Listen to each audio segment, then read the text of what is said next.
Thank you all for joining us today. The event, the Fait Accompli in 21st century security landscape, from Crimea to Doklam to the Spratly Islands. And we'll be featuring Daniel Altman, who is a good friend of mine and also been thinking a lot about the issues of red lines and fait accomplis for quite a while. I think actually back when we were in class together in 2008, he had this project already developed, and he's been continuing to develop for the last 10 years. So I think despite his relative youth, he's been working hard on these research problems for quite a number of years, probably far longer than most of us. So in general, I'm just going to give you a little plan for the afternoon. We're going to have Dan come up here and give a little talk and presentation. He's got a PowerPoint slide presentation. And then from there, we'll have two discussants. We'll take a seat at the table, and two discussants, Joshua Rovner and Olga Oliker, will provide some comments and feedback on the presentation and extrapolations for particular cases or scenarios. And then we'll just open up to Q&A and have a good discussion, and feel free to develop some questions, some tough questions for Dan. Let me just give you a little background on our speakers. So Dan Altman is an assistant professor of political science at Georgia State University, and he's developing a book manuscript called Red Lines in International Politics that explores how and why some red lines effectively constrain behavior while others do not. Highly pertinent today, obviously. Olga Oliker is a senior advisor and director of the Russia and Eurasia Program at the Center for Strategic and International Studies. Her recent research is focused on military and political, economic, and social developments in countries in transition, particularly in Russia, but also Ukraine, Central Asia, and Caucasian successor states to the Soviet Union. And Joshua Rovner, who is new to town, relatively speaking, is an associate professor at the School of International Service at the American University. His research interests include intelligence, strategy, nuclear weapons, and U.S. defense policy. Josh is the author of Fixing the Facts, National Security and the Politics of Intelligence, and co-editor of the forthcoming volume, Chaos in the Liberal Order, the Trump Presidency in International Politics in the 21st Century. So quite a star-studded lineup here today. Just a little anecdote about Dan before he gets started, because we have a couple minutes. So he's a very accomplished scholar already. You can take a look at his website, where he has, which was linked from the events page, where he has a number of his papers posted online, recent publications and forthcoming publications. If you scroll down to the bottom, you'll see he's got some applications of his theory for parenting. I don't believe Dan is a parent as of now, but I've decided to take the liberty of sort of reading his guidelines to parenting, particularly the strategic game of dessert. And I tried to apply it recently with my daughter. It didn't work out so well. But hopefully Dan's theories will have more success when it comes to explaining some other areas of the world. So with that, I'll leave it to Dan to take it away. That was actually a work of humor written on a dare from Amy Ziegard at CSAC. It's more comedy than anything else, but you can find that too on my website. All right. So I'm here today for one fairly simple purpose, which is I want to make the case that the fait accompli as a strategy, as a concept, and as a term deserves far more attention than I think it receives right now, both in Washington and in sort of IR academic circles around the world. To do that, I'm going to provide evidence that it's more common than you might think, that it's more relevant to the current cases we care about than you might think, and that it's become more important over time. But what I want to start with, rather than starting with a formal definition, is an analogy, right? And bear with me here, because what I want to do is not just make the case, like some little bits of existing literature have argued, this is a thing that happens from time to time and that can be important.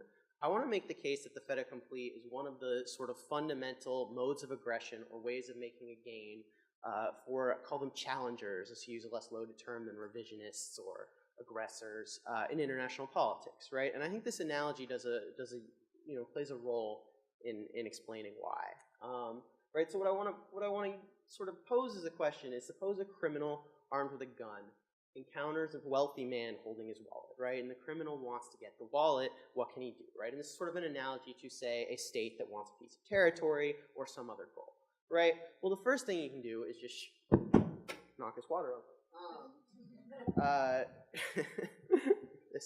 out of the way. Shoot the man and take the wallet, right? The sort of most escalatory scenario, right? Another thing he can do is threaten to shoot, right? Demand the wallet and receive it as a concession, right? So if we put these up, this is Schelling's classic distinction in Arms and Influence, right? The whole first chapter of maybe the most influential book in the 20th century about strategy is about this distinction between brute force and coercion, right? And I think this distinction has structured how we think ever since. What I'm going to argue is that there's a third basic option and a third thing that this criminal can do, which is just to reach out as he's pointing the gun with one hand, reach out with his other hand and snatch that wallet, right? And calculate that he has a good chance of getting away with it. If the other guy, the victim, the wealthy man, won't come back at him and try to get it back, won't attack an armed man, right? And I'm going to call this the fait accompli, right? So you grab the wallet and you bet that the other side won't then escalate in response, right?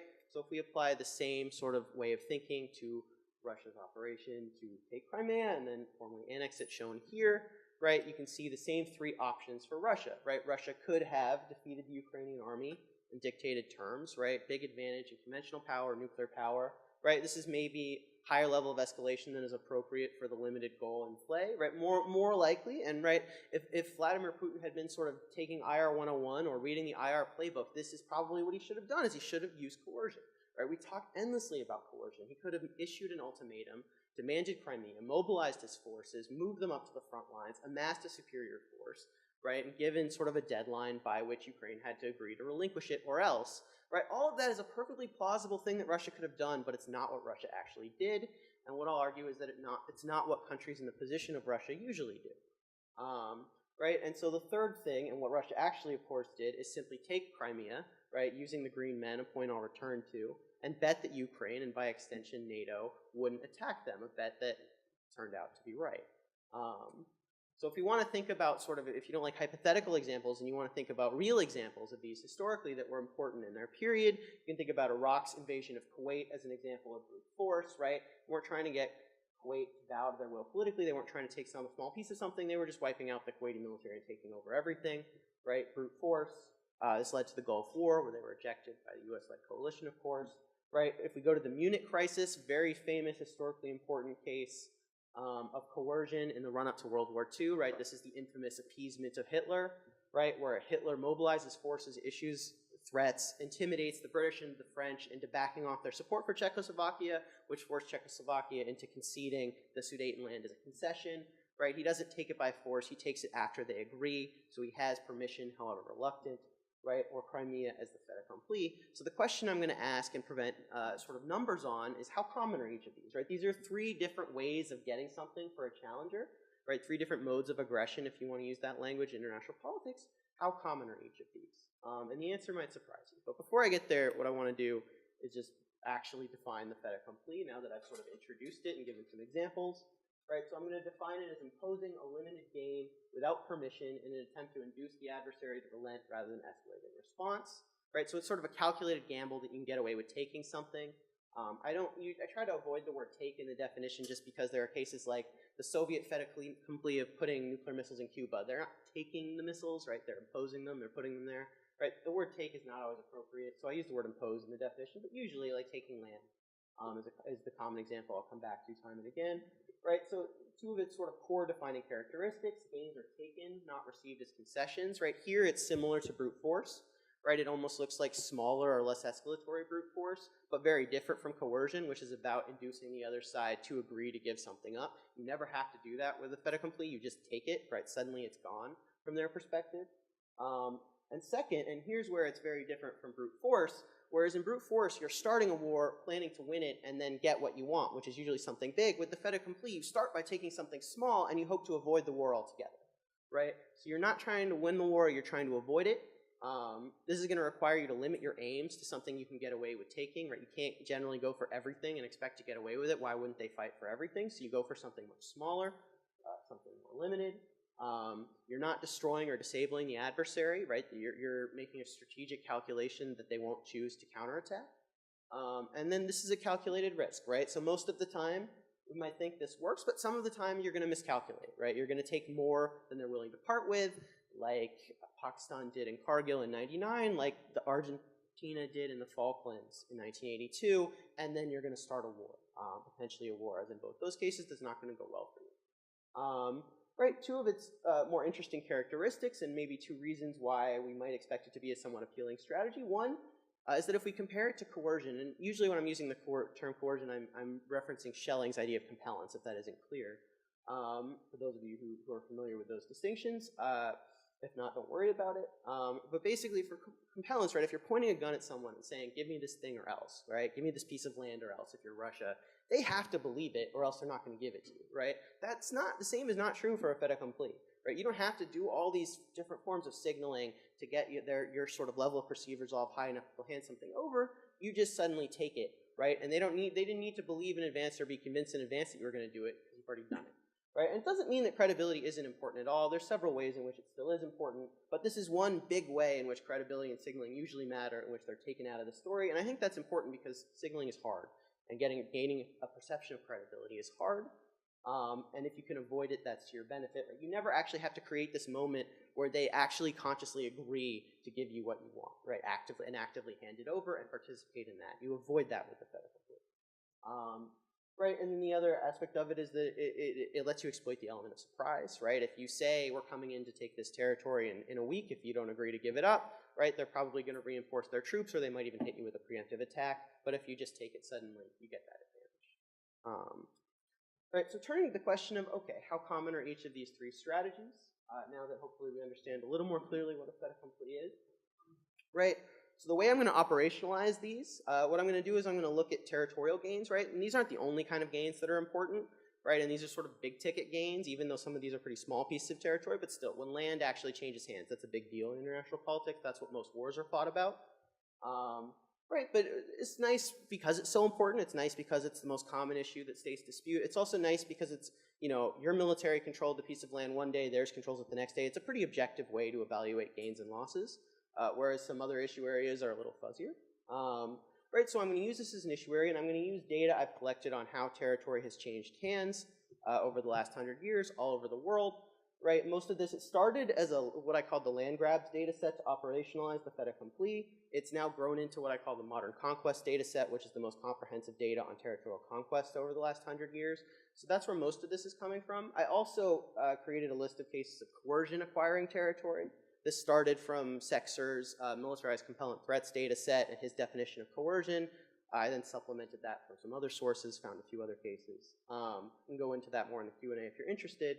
The question I want to ask, right, we have these three sort of models, right, brute force, these are your Kuwaits, coercion, these are your state lands, fait accompli, these are your Crimea. The question I want to ask is how common do you think each of these are? And then I'll put up the numbers. And just think about that for a second, because how much do we talk about each of these in the literature, right? We don't always use the term brute force, but these are sort of fighting the big wars, right? We talk about this all the time in one form or another. And we talk about coercion all the time. But we don't talk about the fait accompli that much. In fact, until the last year, there wasn't anything that I'm aware of peer-reviewed with that as the primary topic or in the title. Probably the longest treatment was a few pages deep in Jordan Smoke's tome on deterrence. As sort of one niche form of deterrence failure with kind of weird characteristics. Right, this idea that it's a thing that happens from time to time, that gets mentioned here and there, but isn't some fundamental part of international politics. But here, and this really did surprise me, here's what I found, is that it looked like this, right? It's not even close.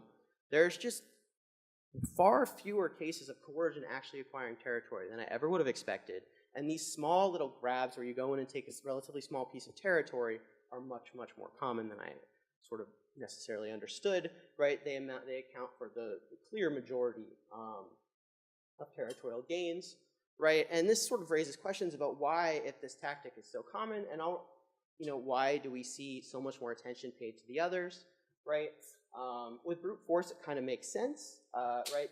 These cases, yes, they're individually less common, but they're individually much more important, right? Okay, that's reasonable. With coercion, though, these tend to be small territories, too, for the most part.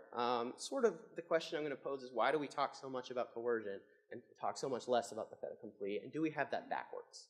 Let me just address a few sort of more methodological points. First of all, could this look different in other issue areas? Absolutely. I think it does change a lot based on the issue area. I think there are some issue areas that are more favorable to coercion. There are even some issue areas where the fait accompli doesn't work. Think about Israel's attempts to get Arab states to recognize it diplomatically. You can't impose that, right? They have to give it to you. There are other issue areas. issue areas that work the other way, though, and that are, if anything, even more favorable to the fait accompli. So we can go into that in the Q&A. There are also, remember, I'm operationalizing the fait accompli as sort of relatively small seizures of some piece of territory, right? You could wonder sort of other things going on there. I'll come back to that on the next slide. And then you could sort of wonder, well, you know, have I stacked the deck? Because I'm looking at territorial acquisitions, but maybe the fait accompli, right? You take a territory and then they take it right back, or it starts a war and you lose the war, and maybe I'm only including basically successful coercion, but I'm including sort of both successes and failures of these other strategies. But actually, if you look 10 years out, yes, about half the fait accomplis don't have the state that seized the territory doesn't have it 10 years later. But that's also true for the coerced sessions. That's also true for brute force. It's actually a little less than half for brute force because the Axis lost World War II. Right?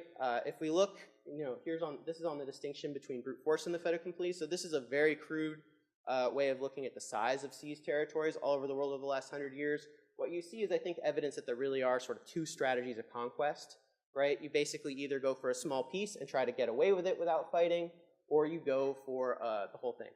You accept that they're going to fight, and then why limit your aims, right? So brute force and the fait accompli, right? So part of a province accounts for a big chunk of cases. There's not a lot, right? Going for half of a country, a quarter of a country, 3/4 of a country. It's not completely unprecedented, but it's quite rare.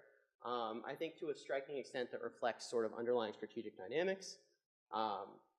There are a few cases. Now, some of these are smaller than they look because I had to fold like small parts of 3 provinces is still in 3, small parts of 4. So there are actually a lot of those cases in the middle. What few there are smaller, much smaller than they look. But there are a few there that are probably better regarded as limited wars. Come back to those if you want. But even if that's 10 to 15 cases, I mean, 10 to 15 cases isn't going to change the underlying dynamic. Basically, there are a lot of ways you can slice and dice this comparison. Some of them will bring these numbers a little closer. None of them are going to change the fact that this is the most common way states make territorial gains, and yet we hardly ever talk about it. But the real point I want to build to is not about brute force.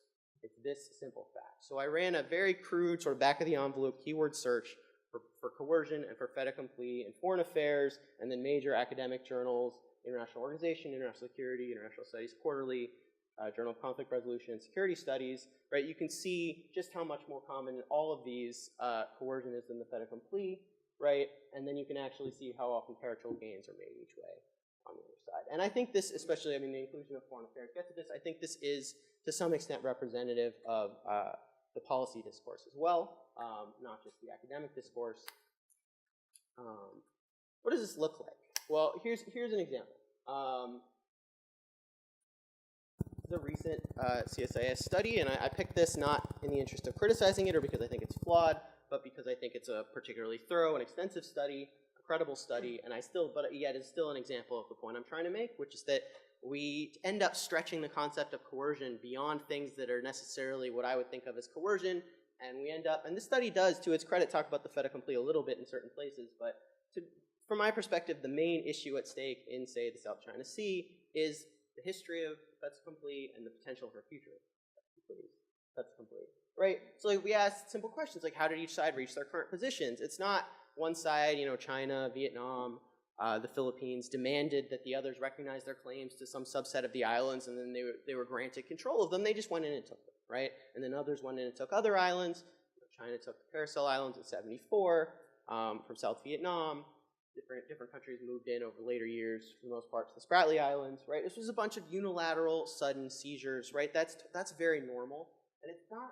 It's to me, it's straining the concept of coercion to call that coercion. There's no threats may be being made, but they're not being granted. There's no concessions, right?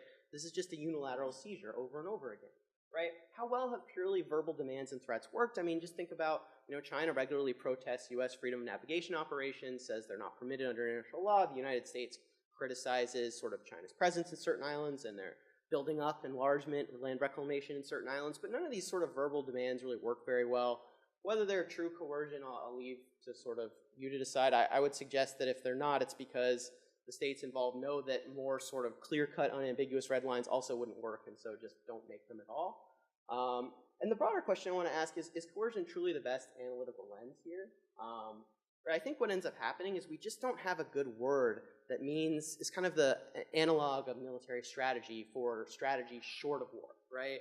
Call it the gray zone recently, call it crisis strategy, I sometimes call it. No one else uses that term. It's not very good. But we don't have a good strategy for sort of before military strategy. And we end up calling it often coercive strategy, right? That just becomes this stand-in for strategy short of war, but that smuggles in all these assumptions about how important threat making is and concessions under threat are that I don't think are backed by the evidence. And actually, I think making threats works a lot less than we might think, and is maybe a less important part of crises and other sort of strategic interactions on the brink of war than we currently assume. Right, if we look at land reclamation as a specific example, is it coercion? Again, I don't know what threat's being made or demand is being made. Right? This just looks to me like a clear-cut fait accompli. And here's the part that's maybe more policy relevant, is then you have to ask, well, okay, so that's on the Chinese side, but if you're Vietnam or the Philippines or the United States, right, can you stop land reclamation with a fait accompli? It's very hard, right? I mean, you could take the islands, but that's very risky, very escalatory. You could attack the ships doing it, but again, right, either way, you're firing the first shot, right? You're invading current Chinese holdings, attacking them, right? And so I think there's two ways you can approach this issue based on whether you're thinking in terms of coercion or thinking in terms of the fait accompli. If you approach this as a classic sort of balance of resolve contest where each side sort of sends their signals and the side that has the sort of more resolve out-coerces the other, then all these sorts of little games the U.S. plays with freedom of navigation operations are much more important. But if you just look at it as who has the better sort of fait accompli card to play, right? China has a non-violent card to get what it wants here that doesn't require attacking anybody, doesn't require taking new land, right? No crossing of major red lines. Whereas the U.S. or its allies, friends and allies, would have to violently attack either the islands or the Chinese ships, right? One of these fait accompli cards is just much better than the other, and it's sort of, from there, not surprising that China would be able, that basically deterrence here is going to be almost impossible. And I've honestly been surprised at the extent to which that isn't more or less taken for granted in policy debates, that deterrence of land reclamation, right? Criticizing it, imposing sort of slap on the wrist minor sanctions is one thing, but actually trying to deter it, it's hard for me to understand why that would be possible. Right? If you want a sort of a specific example, and this was widely criticized at the time, of sort of too much coercion thinking, not enough fait accompli thinking, right? We're going to have to send China a clear signal that first, the island building stops, and second, your access to these islands is not going to be allowed. In a world where everything is sort of determined by the mythical sort of balance of resolve and coercive credibility and leverage, this might seem plausible. But when you actually focus on the real sort of unilateral options each side have, when you start from the premise that it's very difficult to actually just sort of point a gun at someone and get them to do what you want, and it's more about what you can take without starting a war, what you think you can get away with taking, right, it becomes pretty clear why this isn't going to work. At least not without risks the United States isn't willing to run. If we think about Doklam, right, again, I think we see the primacy of the fait accompli as a tactic, right, in this sort of recent border showdown, ostensibly between Bhutan and China, but really between India, or primarily between India and China, right? So the first move, especially from an Indian perspective, is fait accompli of Chinese road construction into this disputed territory, sort of building up their ability to access it, right? Again, I don't see how building a road would be a coercive threat, although I suppose you could interpret it as being in service of one, right? It seems to be a pretty simple case of fait accompli, right? Improves the strategic position, advances the territorial claim. India's move, the really sort of big move of the crisis from my perspective, right, is their troop deployment. And you could interpret it, I mean, I think it's an interesting question, actually. You could interpret this as coercion, right, and as a signal of resolve, right, to try to get China to back down from building the road.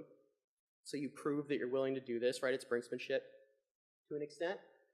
That's plausible, but I'm more inclined to interpret it differently. And as a fait accompli, in part to reinforce Bhutan's claim,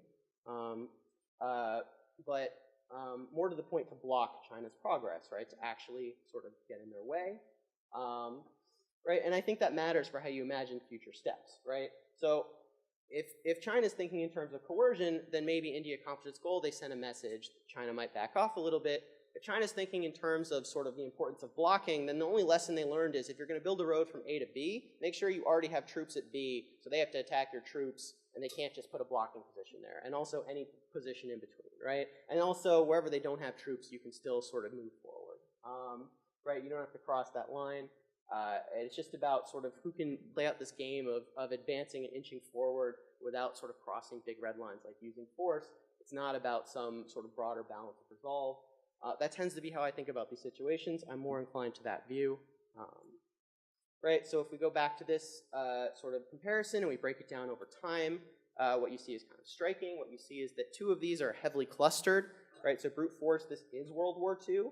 Interestingly, in this I did not expect, the coercion working, like actually acquiring territory, is heavily clustered in this unique international climate in the run-up to World War II. Right, the Sudetenland, Mamel, Bessarabia, Patay, etc. Right, a lot of these are sort of obscure now, but it's remarkably ineffective after that. Right, and even when you look at cases where coercion might have worked without explicit threats, it's still hard to find them. Right, Hong Kong, that sort of thing. It's hard to find a lot of that stuff. In contrast, the fait accompli has been sort of this fairly steady part of international politics. So when I say it's becoming more important, it's not so much that it's becoming more common, it's that other things are becoming less common while it's persisting.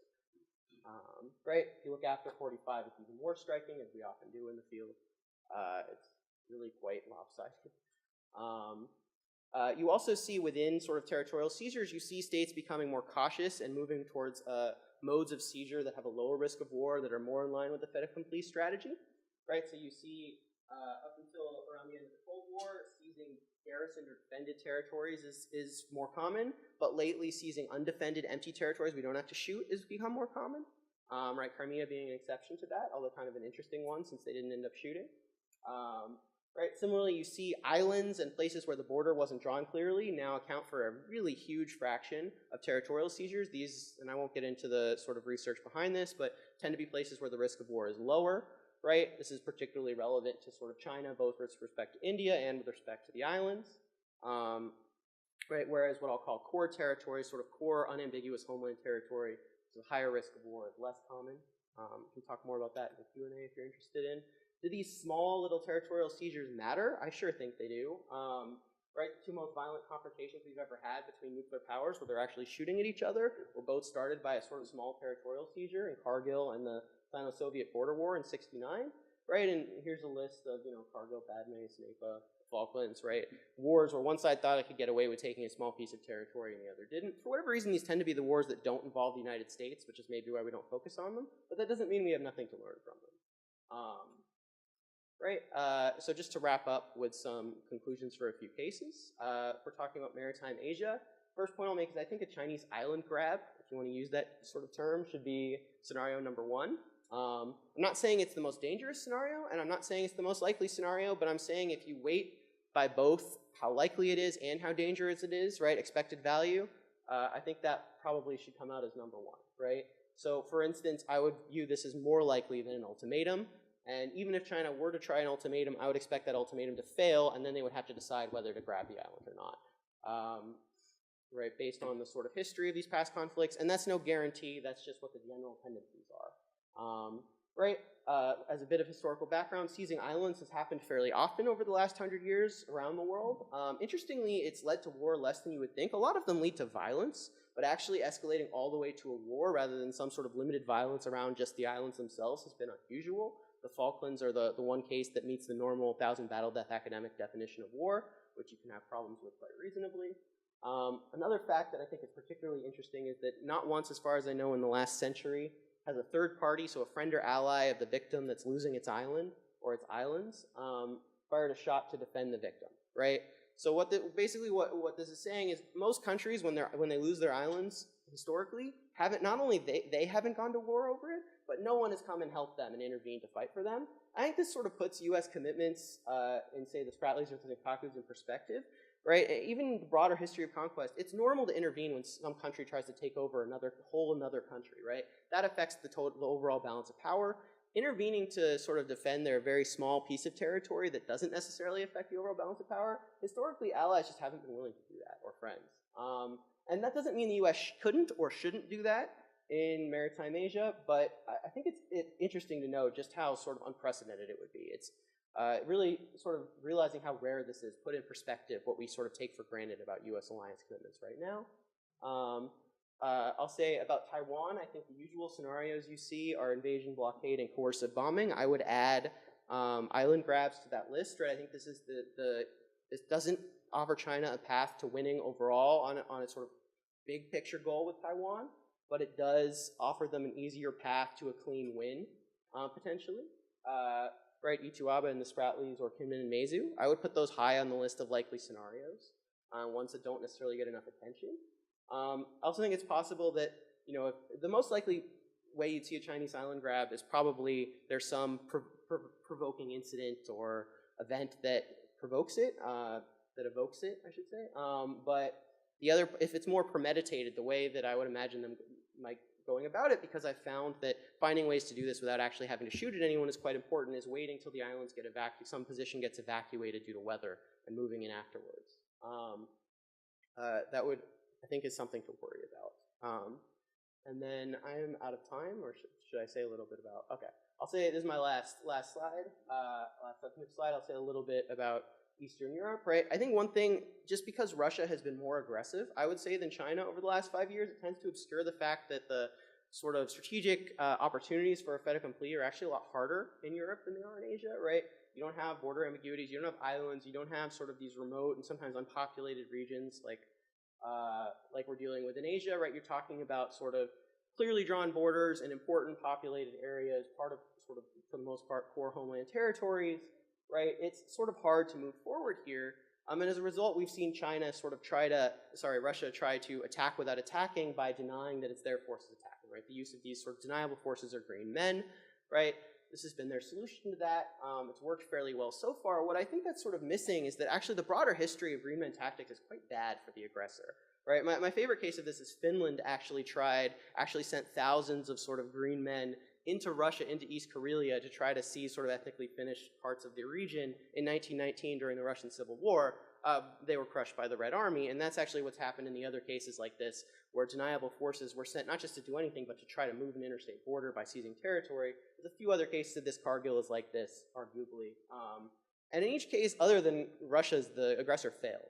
And they failed because this tactic actually amounts to tying one hand behind your back, right? You're not fighting with your full military strength. You're only fighting with a force you can pretend isn't yours. That's going to not include air power, most likely. That's going to include only a small fraction of your forces, right? And so the answer to this, for the most part, has been to sort of accept the rules of that game and play it, and simply treat this as if, even though you know it's not, as if it's sort of a domestic opposition. You don't have to say that, but fight it accordingly, right? So basically, fight it as if it were a domestic threat. Right, so what you want if you're talking about, say, Estonia and the sort of Russian majority town of Narva is you want Estonian troops to go in and be strong enough to deal with the threat themselves, right, not NATO troops, and not sort of treating it as a Russian attack, play Russia's game and win on those terms, and then leave Russia as the one that has to choose between escalating to a sort of higher risk, sort of open seizure of territory, at which point the NATO commitments come into play.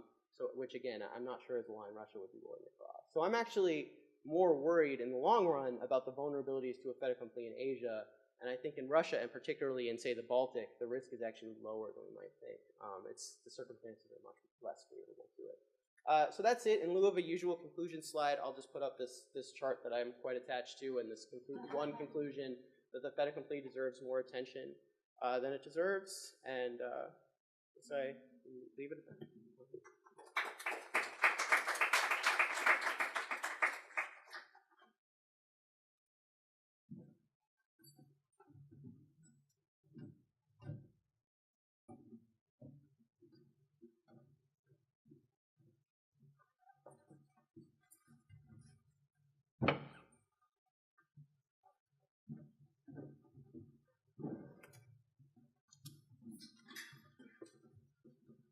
Well, thanks, Dan, for a fantastic presentation.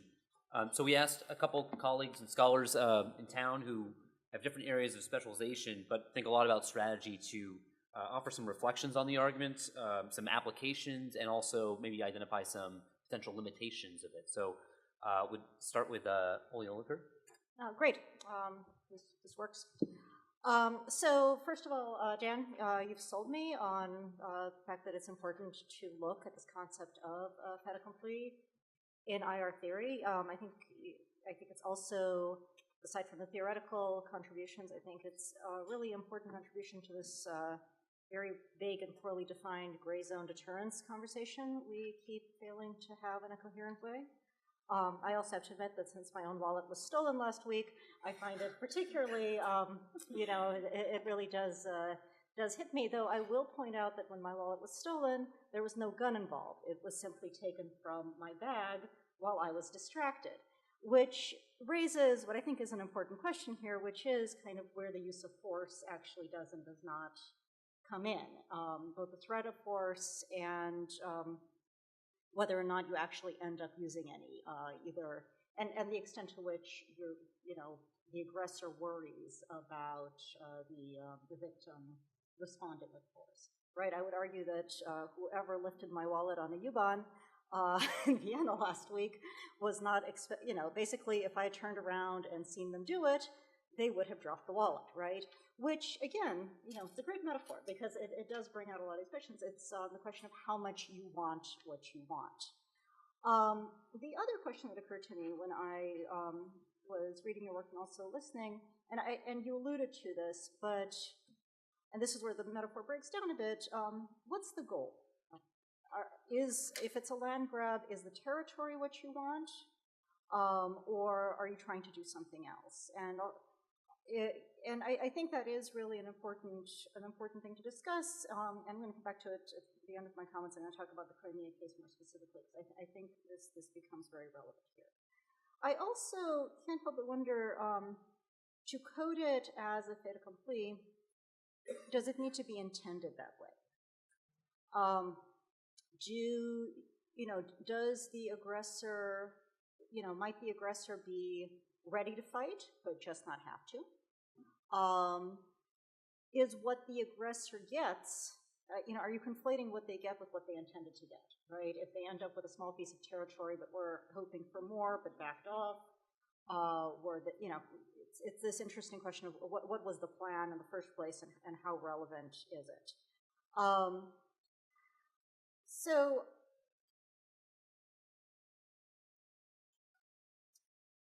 I would also ask about kind of the real role of deterrence. You talked about this. And you talked about mostly in the South China Sea context, and it's the island context.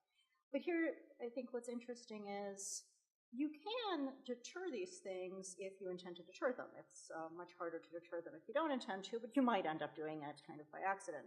But if you go back to Estonia and the Narva case, and I would argue that even if the Russians thought they could do a land grab in Estonia, they are very effectively deterred by it, by the existence of the NATO alliance, which they seem to believe in more than NATO these days. So, there are a land grab can be deterred, right? You threaten things credibly in response. Other things can be deterred.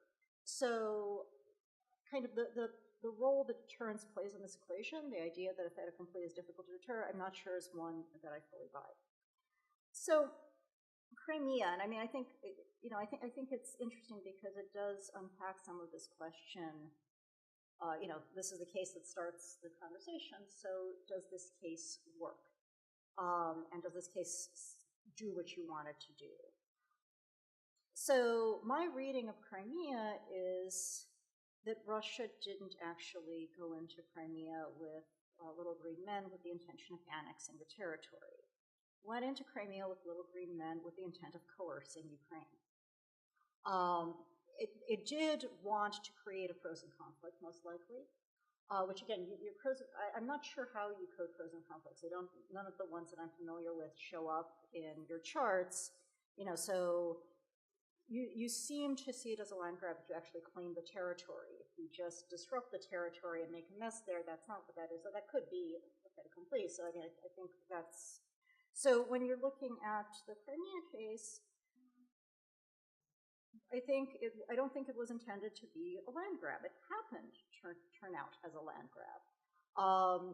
It happened to be an annexation, but the evidence of just that several-day period, including the Russian officials saying, no, we're not going to annex Crimea. Oh, look, we're going to annex Crimea. Look at that. It was always our plan to annex Crimea. I think that's important. I also think what's important is you don't code the Crimea case as having led to a war.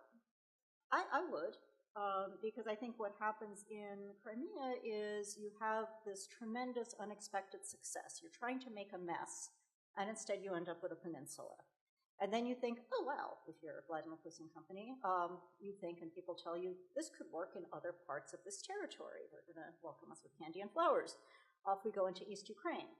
And next thing you know, you've got a war by most definitions. You've got, you've got, the Ukrainians say they've got 4,000 combatants dead just on their side. So that works as a war. And without Crimea, you don't have East Ukraine, you don't have the war.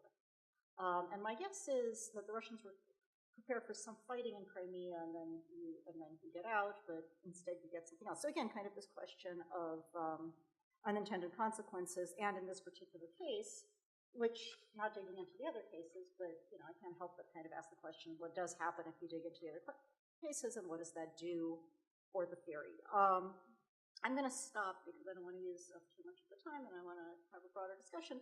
Again, I think this is a really interesting contribution. I'm looking for ways to improve the model. I do think you're onto something. Josh. Great. Well, thanks very much, Samir. Thank you to Stimson for organizing the conference, and thanks to Dan for the terrific paper and for your presentation today. I'm convinced it matters. We should pay attention to this. Fait accomplis, they happen a lot. They're a common part of international politics. They need more attention. And your presentation and your paper has also raised three bigger questions for me. The first one is, what happens next? What happens after the fait accompli? And Olga got at this as well. Now, if the fait accompli is meant just to seize a bit of territory for its own sake, then it's not very interesting for us. It might be where the author of a fait accompli simply wants to seize a chunk of territory because it has intrinsic value, because it has symbolic importance, because it helps with domestic politics. Okay. That's not very important for international security. That's mostly a domestic affair. On the other hand, the author of a fait accompli might have more ambitions. It might believe that it can seize new territory as a jumping off point, a way of projecting power more broadly. Or, interestingly, it might believe that a fait accompli can deliberately try to bait somebody into responding. And this wasn't in your model, because you're interested in cases in which somebody does a fait accompli hoping not to have escalation, hoping not to. But in fact, there are cases in which you actually do a fait accompli in order to bait a third-party rival into a very bloody conflict. And there's a lot of attention to this in the classical strategic literature, not the political science literature that we're steeped in. But if you go back and read Clausewitz and Julian Corbett and these old-fashioned strategists, they think about this a whole awful lot. Right? Corbett was most famous for thinking about ways in which you could plant yourself on a piece of territory and create the situation in which a third party would come in and sacrifice a whole lot of resources, blood and treasure, on your terms. He was thinking back to cases like the Spanish ulcer during the Napoleonic Wars, the ability to turn Spain into a bleeding ground for Napoleon's forces. And there are ways in which you can open up a secondary theater through a fait accompli in order to create this outcome. So from the perspective of the state launching a fait accompli, you can get a lot out of it. You can get domestic political gains, maybe you can use it as a jumping off point for international expansion, or you can use it to bait your rivals into a contest on your own terms. The second question, what are the risks? Right? This actually could backfire in a bunch of ways. Right? Now, it might not lead to an unwanted war, and Dan's research shows this, but it can prove difficult to hold on to new territory.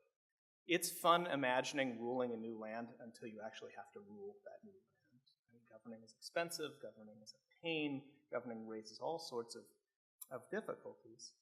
It might also backfire domestically if you get involved in quelling local rebellions or having to act in ways that are costly at home. And it might lead to catastrophe if a third party intervenes to try to push you out, right, but doesn't fight on your terms, or doesn't fight in the way that you expected. So earlier I mentioned the Spanish case, the Napoleonic case, as an example of a fait accompli working well, as being a way of drawing in French forces and bleeding them slowly and painfully. But there have been other examples which haven't worked at all. Japan's attempt to do this at the start of World War II. Very clearly a fait accompli, occupying lots of territory, and then hoping that the US would stay out, that would negotiate some settlement rather than trying to take all those territories back. The US chose to take them back in ways that were catastrophic to Japan. This leads to my last question. and probably most relevant for U.S. national security and U.S. foreign policy. When should the U.S. take the bait? When do you push back? Now, to come back to the Ukraine case, people that want the United States to push back and were really unhappy with the annexation of Crimea desperately want the U.S. to impose cost on Russia. Cost imposition is the watchword. We have to make Russia suffer for this. And this is the argument for sending lethal aid to Ukraine. On the other hand, people that oppose this, the doves say, let's not do that. Let's not get caught up in somebody else's civil war. Let's not throw our resources into a situation that we cannot control. So the question for U.S. policy is, who's going to control the interaction after the fait accompli, and who is going to impose more cost? The third-party intervener or the original author of the fait accompli. Right? More fundamentally, what is, for the U.S., what is the risk of inaction, either in Ukraine or in the South China Sea or the other cases you discuss? If the fait accompli is a low-cost alternative, and a relatively low-risk alternative to the authors, you're taking mostly unoccupied territories where borders are fuzzy, right?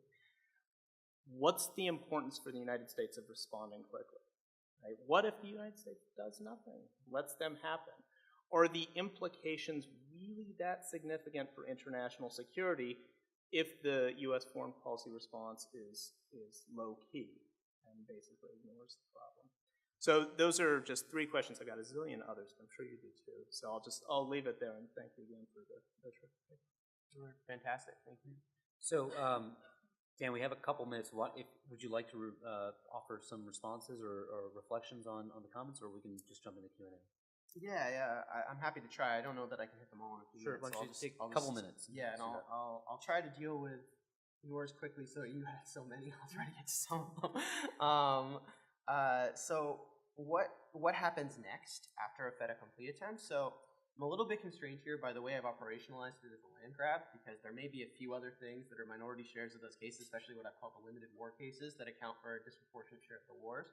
With that caveat aside, of like every time one country has gone and just taken a piece of territory much less than the full territory of another country in size, 70% of those don't end in war and 30% do. About half of them, they keep the territory, and that it's about a 50% of still holding it like after the resultant, kerfuffle is resolved, however long that takes, and it's still about 50% of holding it 10 years later. It's about 40% of holding it uninterrupted over those 10 years, meaning you didn't sort of lose it and then get it back by some other means, maybe a war.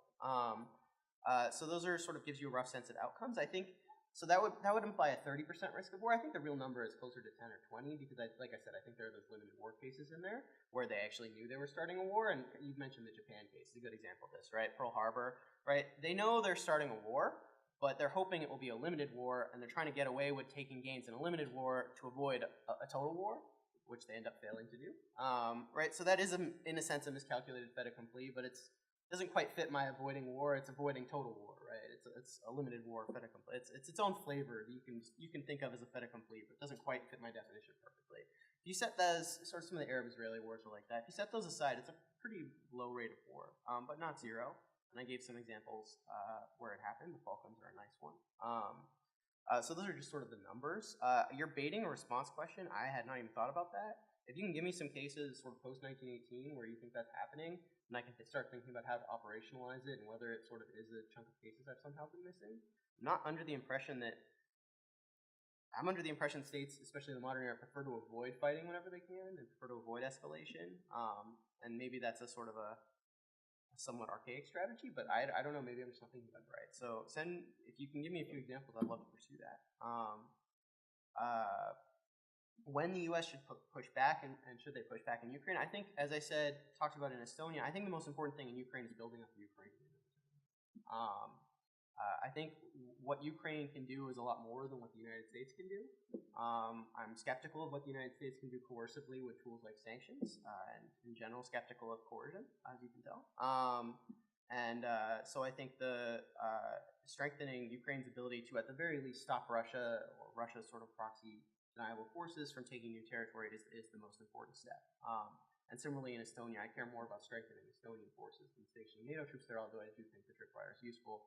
And I think very much in line with your comments, I am somewhat optimistic about deterrence working in the Baltic. I'm quite optimistic, actually, more so than I think the policy debates as it stands right now. I don't think, and I wasn't trying to argue here in transitioning to your questions, that the fait accompli always works or is always successful. I actually, what I find, and this is from another paper that I didn't present, is that trying to actually go into another country's core territory, which raises the issue, Josh, that you were raising about, like, well, if you let them take the first piece, then what about the next piece, and what about the next piece, right? That tends to be a very big deal, and even if that initial slice is small, if you clearly cross the border into their homeland, they're going to react in a big way because they can't sort of let that stand. But if it's some island off the coast that's separate, if it's some little place where the border wasn't drawn clearly in colonial times, that's a little bit different, and those are much more likely to work. And so actually, in general, it's hard to get away with the fait accompli, to get away with a land grab, but there are certain isolated geographic circumstances where it's more likely. Unpopulated territories, undefended territories, also sort of along those lines. Right?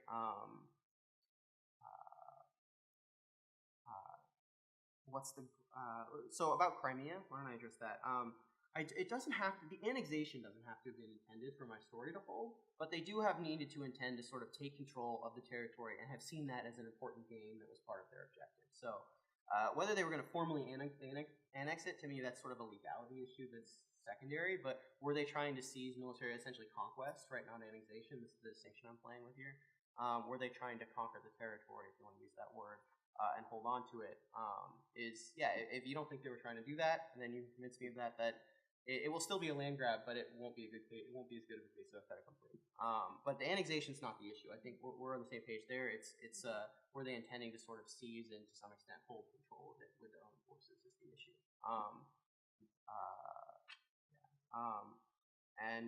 I don't think I did justice to even half your questions, but there's just too many for me to go through the rest, and I think I've exhausted my 2 minutes. So Sure. Let's talk about it offline.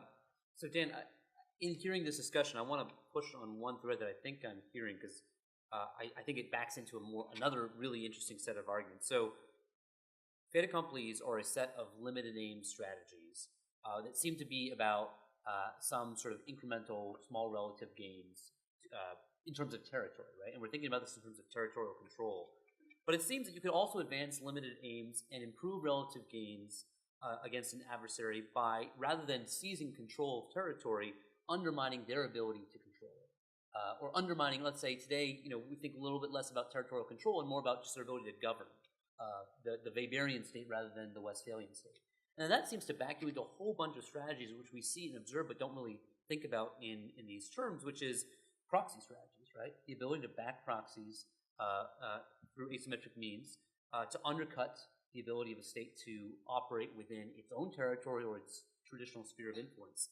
And so when Josh was talking about baiting strategies, we seem to be seeing one today, it was described to me by somebody, Iran's strategy of backing the Houthis in Yemen may not have necessarily been about territorial control, but more about a bear trap for Saudi Arabia to undercut their sphere of influence in Yemen that they traditionally had, and then induce them to walk into a major war that can now, drain their resources and capabilities. So I just wonder whether this is a proximate idea, whether it's totally distinct, like sort of the necessity of this territorial control as sort of a central feature of it, or whether this is another way of advancing limited aims. Yeah, so great question. I've used territory as a sort of an empirical domain within which to study the fait accompli, but it's not the only domain within which it applies. You're asking about another really big one. In fact, I looked at least superficially at every interstate crisis for the last 100 years, and what you find is I think territory is the #1 issue area, and sort of support for rebels or meddling with rebellions and terrorist groups is #2. It's really important. It happens a lot. And what's interesting there, and I'll try to put this in simple terms, is I think what really matters is how good are your unilateral options, since it's really hard to coerce anyone to do anything, much harder than we recognize. And if you think about a support for rebel standoff, one side has a great unilateral option, which is just provide some money, provide some guns, right? It's really easy to do. It's really hard to stop unilaterally. Like you could try to bomb the gun shipments. It's really hard to stop that unilaterally. In contrast, the side that's providing the arms to the rebels is a really easy unilateral option. In contrast, the side that's trying to stop them, right? The side that's being victimized by the rebels has no good unilateral option. They have no good anything that looks like a fait accompli option. They're stuck with coercion, right? They can try to inflict punishment and dissuade the other side, and you know what? They usually fail. And I tend to think that which side has the better fait accompli option tends to be which side has a big advantage. And I think that's systematically in those conflicts because it's so asymmetric, unlike territorial conflicts, which are symmetrical, usually. That's why it's just such a hard problem to solve, and I'm not terribly optimistic about deterrence ever working too well against support for rebel groups or terrorist groups. Okay, so we got to let's start the Q&A, and I got some names down here. Let me just throw a few ground rules because I failed to do this in the beginning of discussion, but please keep your phones off. Should have told you that a while ago. Wait for the microphone to come to you, identify yourself, and then phrase your question, the formal question, as opposed to a statement. And we'll go Alex, and then Arzan, and then we'll come over here. Hi there, Alexander Sullivan. I'm a PhD student at Georgetown. So I have a ton of questions, but my biggest one is, who does this? Have you sort of sliced and diced your cases of fait accompli based on, do democracies do it more or less than autocracies? Do great powers do it more or less than minor powers?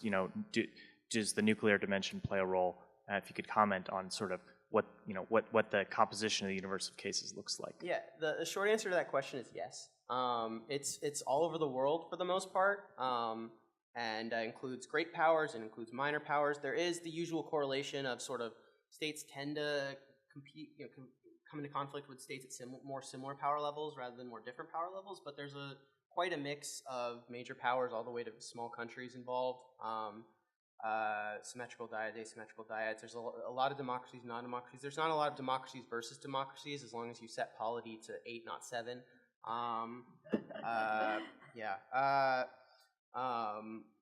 There's just not a lot of nuclear cases, but there's nuclear states on both sides of this, and it doesn't seem like, I don't even, view these cases. I think they're far enough often below the escalation level where nuclear weapons come into play that the nuclear factor is not necessarily important as anyone who studies nukes for a living would like you to think it is. So that's one of my more controversial views. Like, I view Cargill as a territorial conflict first, as a nuclear conflict second, which is not the way the literature views it. So it's power level geographically. I guess the one big thing that jumps out is that territorial grabs and conflict are disproportionately common in Europe before 45, disproportionately common outside of Europe after 45. No big shocker there.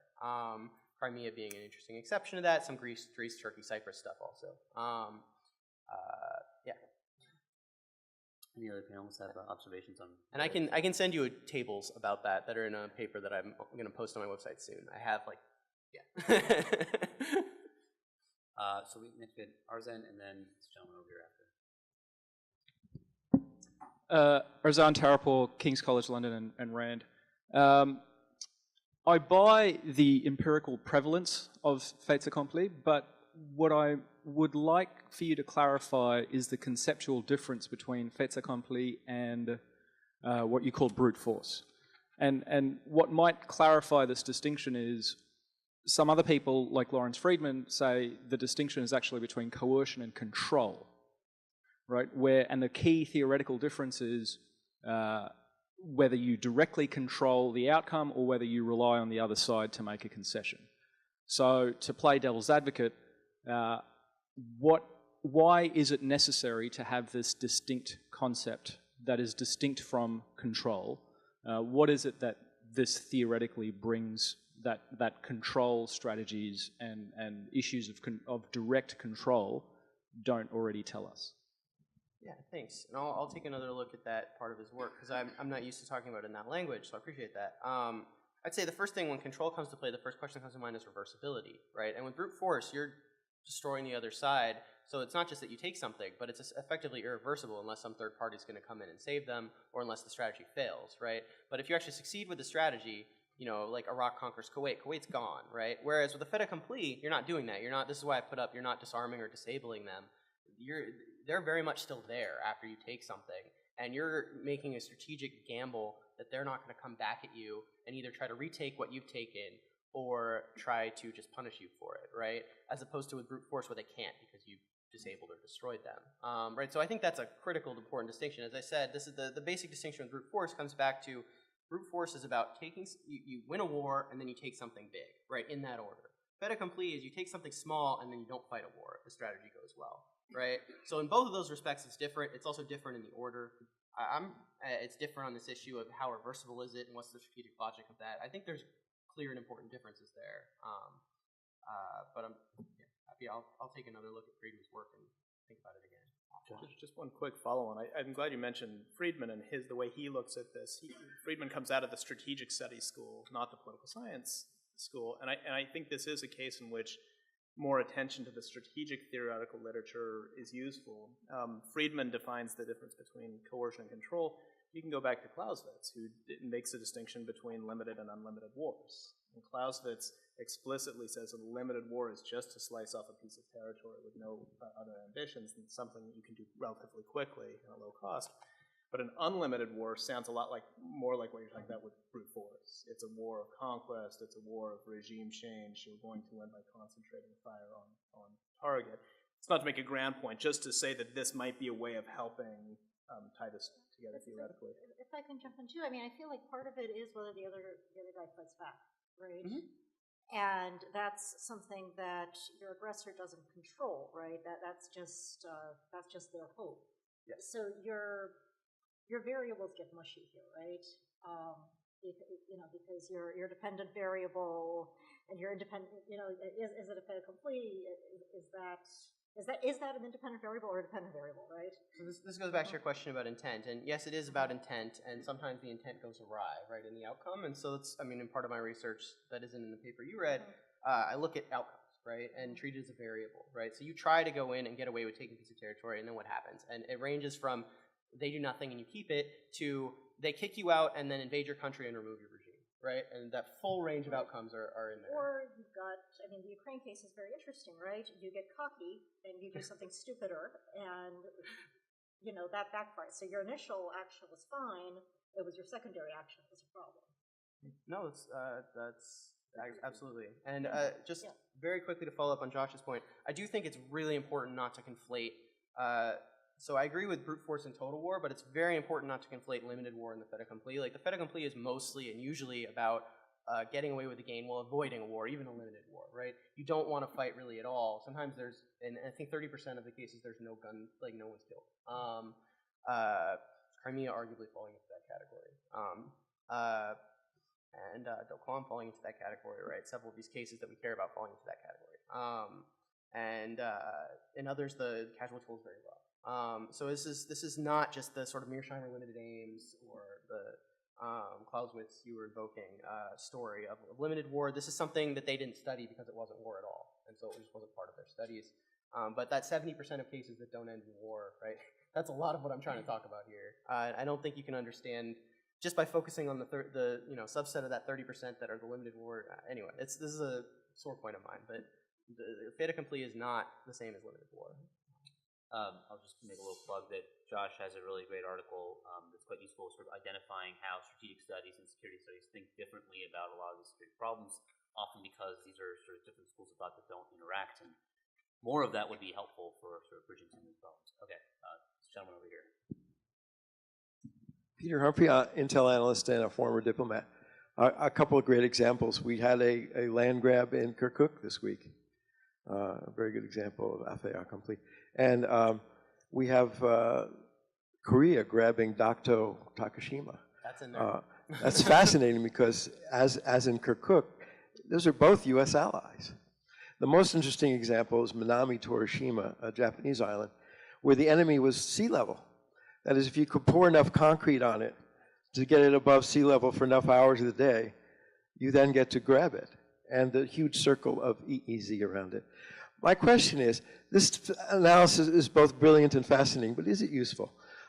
If there's 200 ships full of concrete from the Chinese coast headed to Senkaku Islands tomorrow morning, and they will have completed their mission 2 weeks hence, what does this analysis do for us in the way of prevention or barking loud enough that they don't send the 200 ships full of concrete?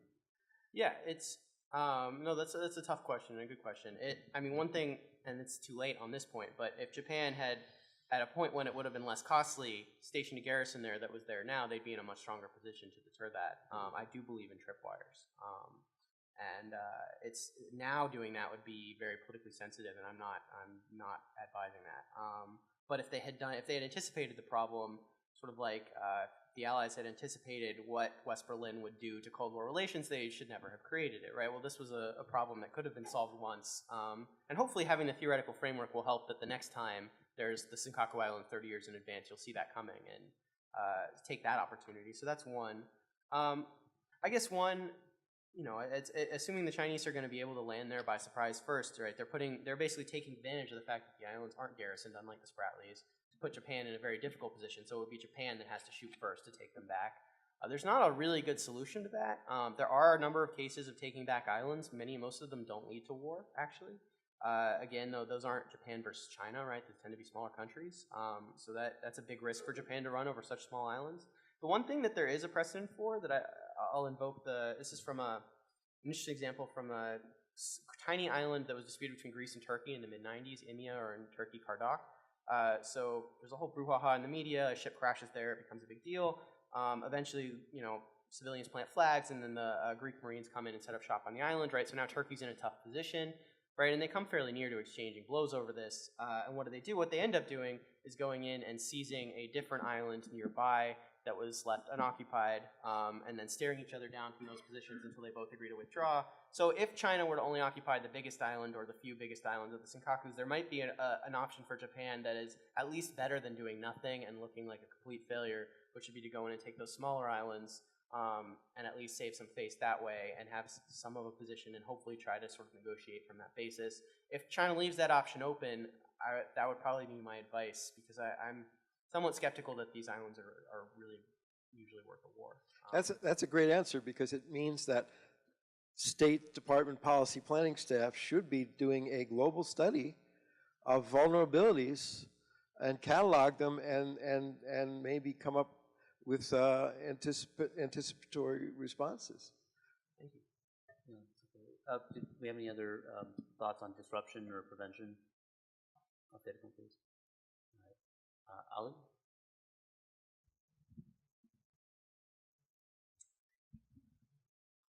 Hi, Ali Wine with the RAND Corporation. I wanted to follow up on your question and particularly in the South China Sea case, ask a little bit more about how you might operationalize deterrence against fait accomplis. And in particular, I want to tease out a little bit the temporal dimension. It seems that what makes it so difficult to deter Chinese behavior is that, in the past, I think like a few years, China has reclaimed something like over 3,000 acres in the South China Sea, but it didn't do so all in one fell swoop. It did so very, very incrementally. And so if China were to have reclaimed 3,200 acres of land in the South China Sea in one fell swoop, I think that might have raised a lot of alarm bells, and the United States might have said we need to intervene dramatically.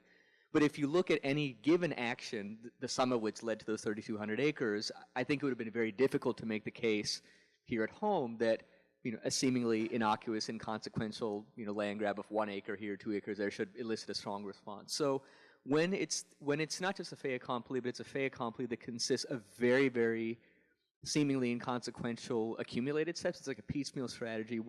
Maybe if you could talk a little bit about the piecemeal temporal dimension of it a little bit. Yeah, so this is, Schelling calls this salami tactics, right? That's the best literature on this, the best term for it. And I absolutely think that where you don't have sort of one bright line, like there are certain bright lines that make salami tactics hard, right? Like shooting. The first time you shoot at my soldiers, that's a big deal, right? The first time you cross sort of a well-defined international border, that's a big deal. But with land reclamation, there's nothing like that, right? And it's much more of a step-by-step, dribs and drabs kind of a thing, where salami slicing is much easier because there's no sort of bright red line there. I absolutely believe that can work. This is why, for instance, I believe the United States could do more to sort of help arm Ukraine by doing it quietly and through third parties in all sorts of sneaky ways in little dribs and drabs, and it would be almost impossible for Russia to deter it. I'm not sure that would score the political victory that some people would like to in the press by doing it that way, but it could be done that way. I would sell arms to Taiwan that way instead of in big arms packages to reduce the Chinese ability to exert pressure on it. Another example. So I'm all for salami slicing. It's something I've written about in some of my other work. I think it's much more possible under some circumstances than others. Yeah. Just like a quick response. It's an interesting question. When we think about salami slicing, drips and drabs, choose your metaphor, we always think about it in terms of the benefit for the person cutting the salami up. Right? I'm getting a little bit more, and you're not stopping me, and pretty soon I'm going to have the whole salami and a stomachache. The problem is that the problem is the stomachache, because the more little salami pieces that you take off, you have the problem of what to do with these things. So take the islands case in the South China Sea. Right? I could make an argument that China has been very clever and subtle about this, drawing this out over time, right? Increasing fears about the solidity of alliances, the U.S. and its long-term allies. On the other hand, from an operational perspective, if I was in the U.S. Air Force or the U.S. Navy, I'd say I could attack those targets. Right? Those reefs are fixed targets in space. They are incredibly vulnerable. This is a risk for China to take these new acquisitions. Simply holding territory doesn't necessarily mean you gain a strategic advantage over your rival. It actually might create some pretty significant strategic risks. So from the perspective of U.S. policy, one way you could look at this is, well, how do we deter these? How do we catalog all of the places that might become the target of a fait accompli before it happens? Or you might think, which places are not that bad? The other side takes them because they become vulnerable. And I would also, on the deterrence point, one of the things that frustrates me about the broader gray zone conversation and the conversation about China and the South China Sea is this notion that it is America's job to deter everything, which is, as an American taxpayer, something I'm not terribly thrilled with. I think that what is necessary, highly unlikely to happen at any time in the foreseeable future, but necessary, is a prioritization of U.S. interests, right? It's not even that my adversary is going to get a stomachache, it's that I don't care. The salami you're slicing is not my salami. It's, just, y'all figure it out, and I'm going to eat my bratwurst over here. And I think we don't do enough of that. And I think that's this notion that if it happens, the United States failed to deter it is nuts. Often things happen because the United States paid no attention to them for excellent reasons. And, we can't and we shouldn't. I can't not respond to an arming Ukraine conversation. The Russians have made very clear what their red line is in terms of arming Ukraine, and it's what gets termed lethal aid. By lethal aid, we mean things that actually blow people up or can cause harm to an adversary. That's not actually what the Ukrainian armed forces need. So, there's a tremendous win-win here. You can respect Russia's red line and not make a mess of it, and give the Ukrainians what they actually need, which is radios, armored vehicles to evacuate wounded, counter-battery mortars, things that they've, if you go and you talk to people on the front lines in Ukraine, that's what they're going to tell you they need. If you talk to people in Kiev, they're going to say Javelin. If you talk to people in Kramatorsk, they're going to say radios. Now, we're providing, and by we I mean United States, NATO, all of that, providing most of that stuff. We're providing it in drips and drabs. It gets there very, very slowly, and it's not always compatible with one another. So a huge part of this problem is that our aid provision system, by us, again, I mean the Western community, is not very well set up to do these things. I mean, this war's been going on for 4 years. This also brings up an issue with Javelin, with lethal aid, that if the decision was made to provide it, it would take a while to get there, a while to train people up on it. So you've got all the escalatory dangers, you've crossed Russia's red line, and you haven't actually provided the capability that they're so angry about, and it gives them this window to escalate, which I think is really dangerous. And beyond that, I do worry still about Ukrainian chain of custody, which also means that you provide them with something, and who knows where it's going to go. So I've always wondered why salami slicing is the preferred nomenclature. I guess I was thinking about it, if you have a really good meat slicer, then it's a very thin slice of meat. But it's interesting to note that a more successful case of obstructing salami slicing tactics happened by a bunch of people who were probably vegetarians in Doklam. And Arzan has written an article about this, that the recent case of Doklam seemed to be a case where whether it's because of the reputation the Chinese had developed for salami slicing tactics, or because it was just conspicuous road building, the Indians moved very quickly to disrupt Chinese road construction, even though it was plausibly benign or plausibly for transportation purposes. And they did it, as Dan suggested, by doing so, on the same sort of level without escalating. They might have been able to sort of use other sort of tactics that they had other justifications for being there that might have given them plausible reason. But it does seem that there are ways to obstruct it when you start to see the accumulation slowly picking up over time. I don't know if that's an accurate sort of interpretation of your argument. But. Yeah, so I would point to the period. I think people remember the '62 war, and they don't fully remember the months and months of strategic interaction between India and China leading up to it, where there's this bizarre game of like Taylor Frey. I'm getting this from Taylor Frey book if you want to look it up yourselves, but this bizarre game where each side is sort of building posts.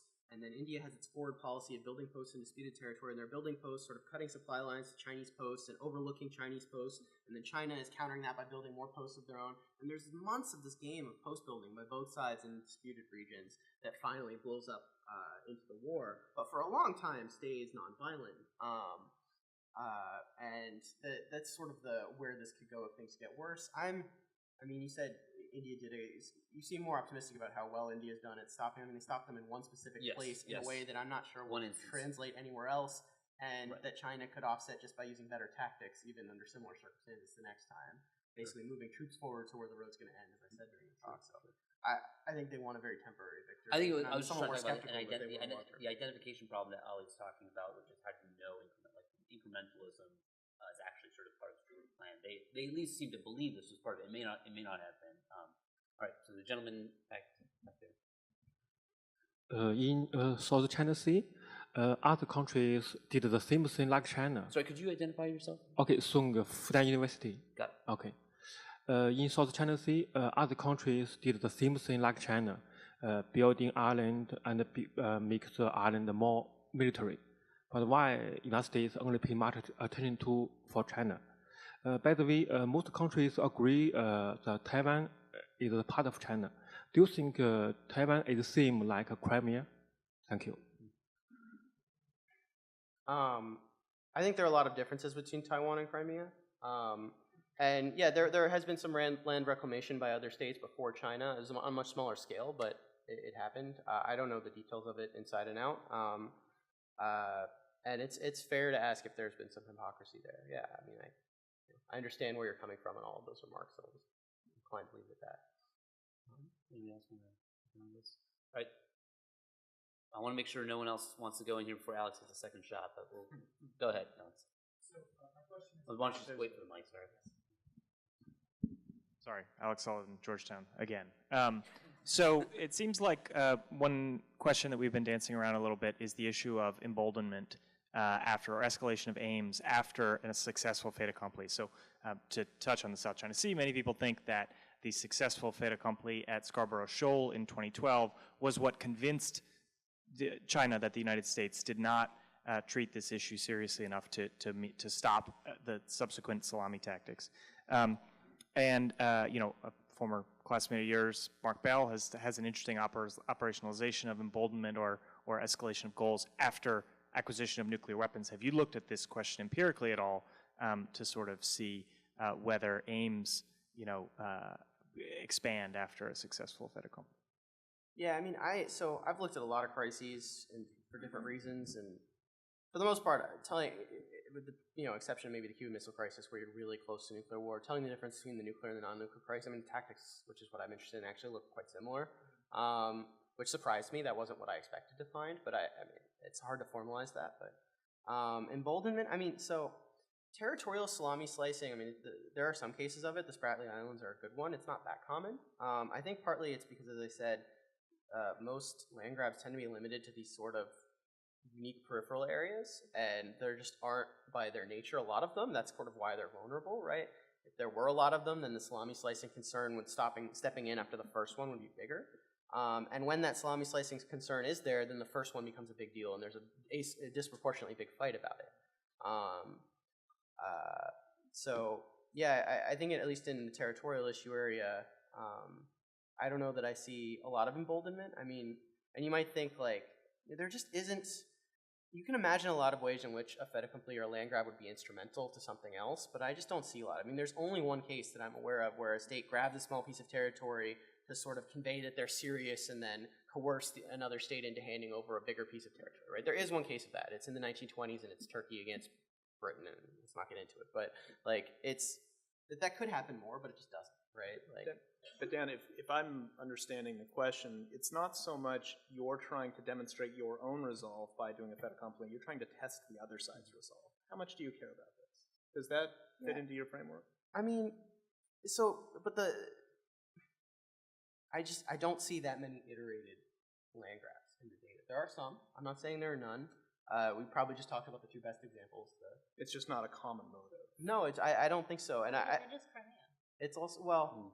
It's Crimea followed by East Ukraine. I mean, it's emboldenment, absolutely. So, you know, I mean, not having looked at your other cases in detail. Well, that's true.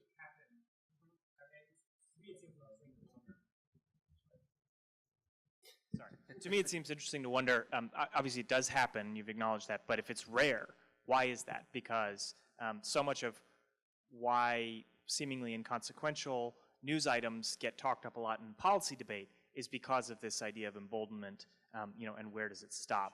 And so with due deference to the idea that East Ukraine and Spratly Islands that we've seen in the last few years are maybe examples of emboldenment, it's worth wondering why is that less rare, and what are the actions in equilibrium that make emboldenment not more common? Well, but I think one of the kind of variables you're going to want to look at if you're going to try to parse that is your intention. Why did you do the land grab or whatever it was? Because that might help you figure out whether you're going to be emboldened or not, right? If you are trying to test the adversary's resolve, then you probably are going to keep testing their resolve until you, as Leonard put it, hit steel, right? If you're trying to grab some territory because you want a military base, then once you've got your military base, you're good.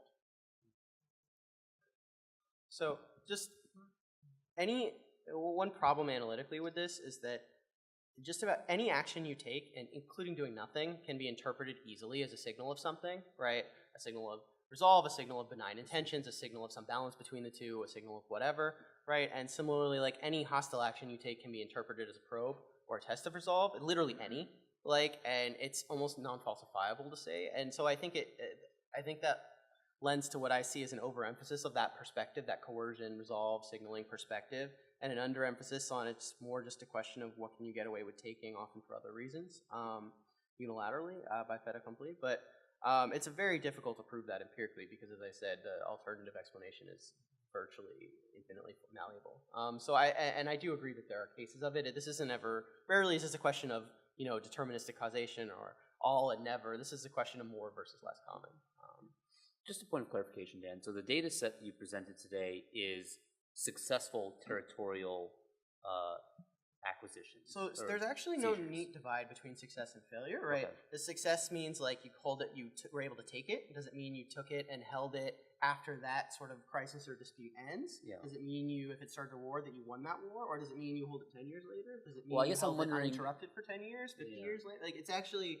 So I have different ways. But the point is, though, that it will only be observable if there is some degree of success. I guess the question is, are we selecting out maybe thousands of attempted fait accomplis that were failed? No, okay. not. I don't. So in other issue areas, maybe, but with territory, the thing about these small territories is that, I mean, first of all, you only need to take like a tiny piece to enter my data set, and second of all, like you have the initiative, you have the element of surprise. Like usually they're just not heavily built up right in that one place. So the number of cases where a state tries to take a small piece of territory and gets so coldly stopped that they don't get any of it is almost zero. And they're mostly retaliatory fait accompli attempts, which are actually fairly common. So like they take it and you try to take it right back, right? So there are a few of those. But like other than that, because you have the initiative, because they may not even have troops there or they're not expecting it, right? The element of surprise is important.